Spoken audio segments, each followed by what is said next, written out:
Hi, I'm Rob, and what I'm about to share with you is deeply disturbing. This is the painful story of how I lost my father during Katrina.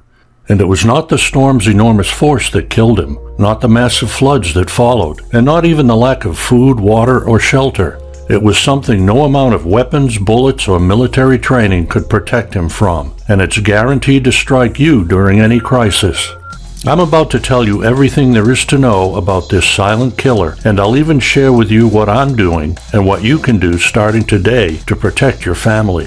After years of research, I realized that this is the only way to beat the odds when the death toll rises into the millions, and this bulletproof method is guaranteed to keep you safe, protected, and to shield your family from any type of crisis or disaster.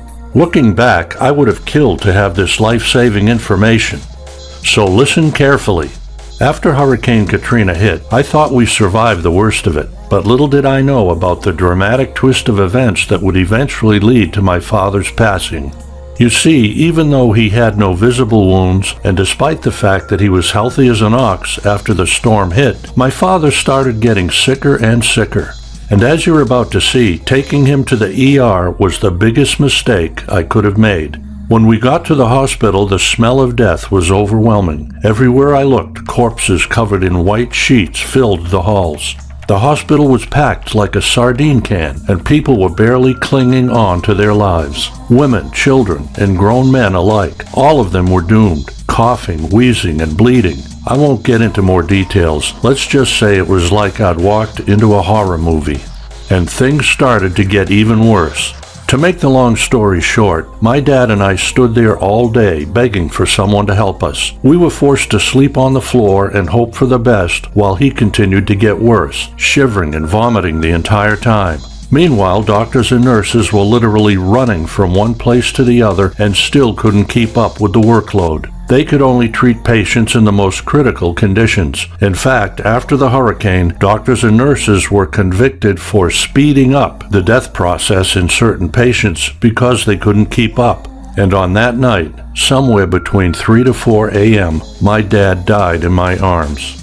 Days later, I discovered he died from a small wound on his ankle. He'd caught a Vibrio infection from the contaminated floodwater.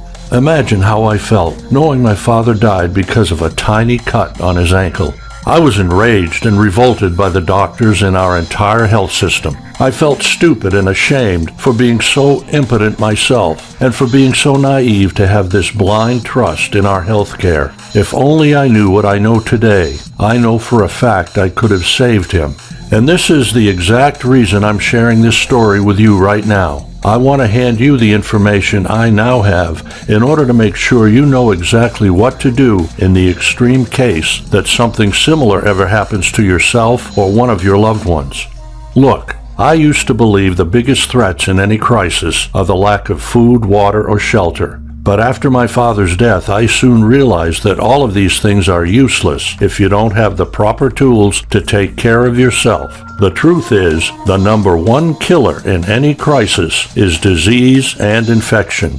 And it doesn't matter if it's an earthquake, terrorist attack, or the collapse of the dollar. One of the first things to kill most people in a crisis is an illness or disease. It took me years to get over what happened, and I needed answers. I talked to doctors and friends, and I researched for months. Fact is, I couldn't believe the jaw-dropping facts I discovered. Most Americans think our medical system is the same as other first world countries. That's what I used to think. But in fact, our medical system is a ticking bomb waiting to explode. The American College of Emergency Physicians, ACEP, rates our medical system with a D+, and in some states it barely reaches a startling F, and that's when things go smoothly. So whenever a disaster or a major emergency event hits, your hospital will be overflowing and the staff probably won't be able to help you. During Katrina, for instance, non-threatening illnesses turned deadly because of lack of supplies and medicine. Imagine what would happen if we faced a national disaster. Hospitals would be packed to the brim within hours, or even worse, closed down for good across the country. Nobody would be able to treat people because our medical system isn't even prepared for the patients they get daily. And even if you'd try to treat yourself with medicine, there's little chance to get it because pharmacies will either shut down or get ransacked by addicts.